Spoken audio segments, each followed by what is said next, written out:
Hi everyone, this is Danish Living. I think that many of you have tried sausage horn in different versions, haven't you? I will make 2 kinds of sausage horns today because they will be homemade, so that I just take some of the flour randomly. When using yeast, different people will have their own way to do it. I just use a mixing way my grandma and mom have used in the past. My grandma used some vinegar mixing with the sour yeast in the warm water in advance. My mom is used to take some sour yeast to mix with warm water without vinegar and sugar. I'm using dried yeast, mixing with a bit sugar, vinegar, and milk before mixing them with the flour, since the dried yeast has to be in milk or water in advance in order for it to be more effective when fermenting. When making the dough, adding egg is optional, but I would always like to add it.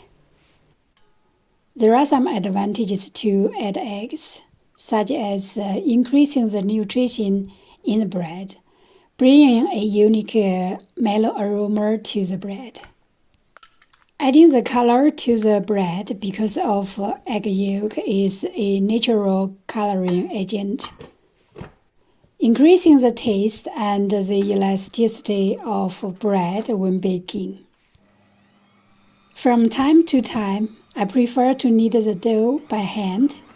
It makes me thinking about living with my grandma and mom. They could only knead doughs with hands, and it was especially hard when it was summer.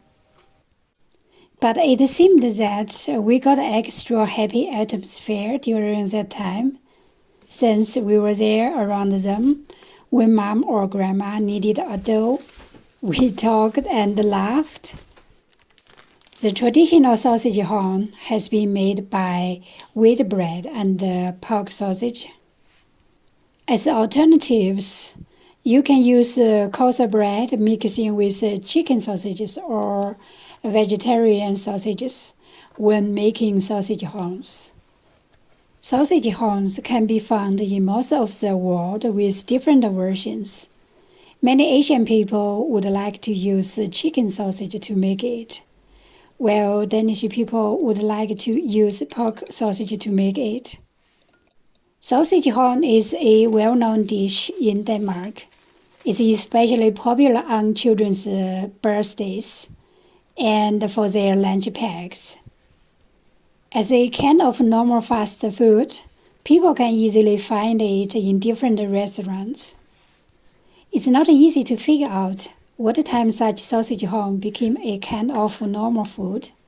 But in the 17th century, sausage horn became popular among workers in England, since it was easy to take with them, and it was a quick and nutritious food for them.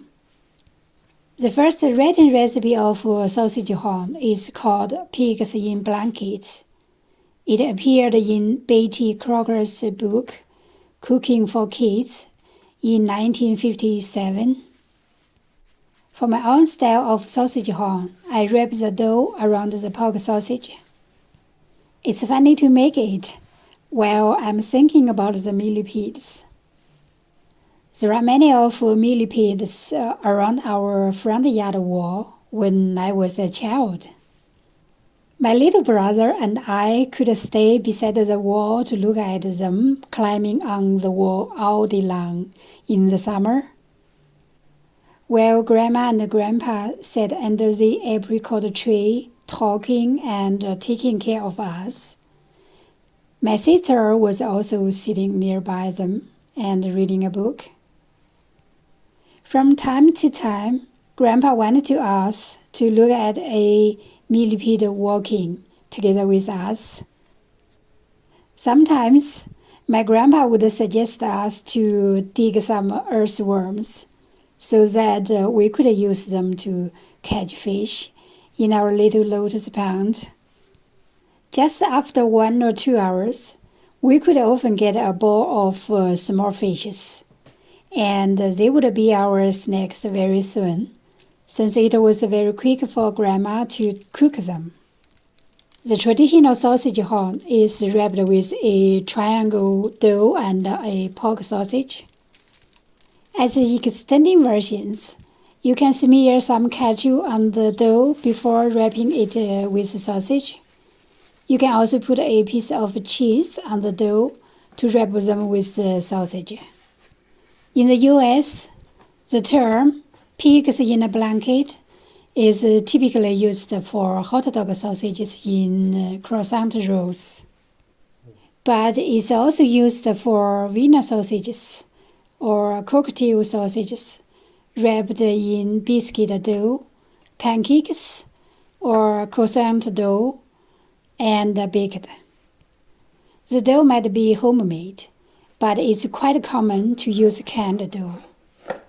In China and other Asian countries, their main food are noodle and rice, so the term of bread is quite different from the bread in the Western world. Therefore, the sausage horn has also its own special taste in Asian countries. The bread in Western countries is the main food, but for Chinese people and people in other Asian countries, it tends to be a kind of a snack. The core materials of traditional bread in Europe contain flour, water, yeast, and salt. The taste of such bread is quite simple, only has the wheat aroma mixing with the aroma of fermentation and roasting. The Asian people don't like the chewiness and thickness of the outer skin of the bread. In China, most of the bread sold are actually Japanese-style bread, since they have learned to make different Western bread at the earliest. They have improved the taste of Western traditional bread. They have added cooking oil, sugar, egg, milk, and more to make them as main food, while they can also be a snack. All in all, the features of Chinese bread and Asian bread are soft, white, and sweet. They are more like a kind of pastry. The features of Western bread are hard, aroma, and chewy. From these differences, you may have a simple impression about the difference of sausage horns between Asian countries and Western countries.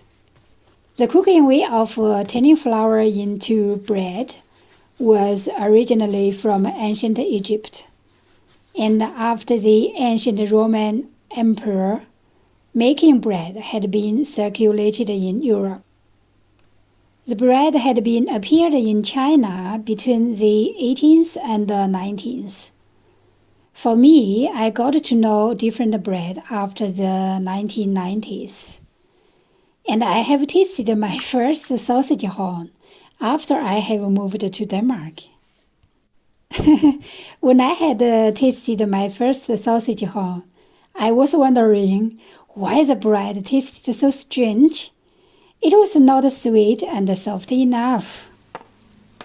I told this to my husband. He looked at me and laughed, said that this is not a Chinese-style bread.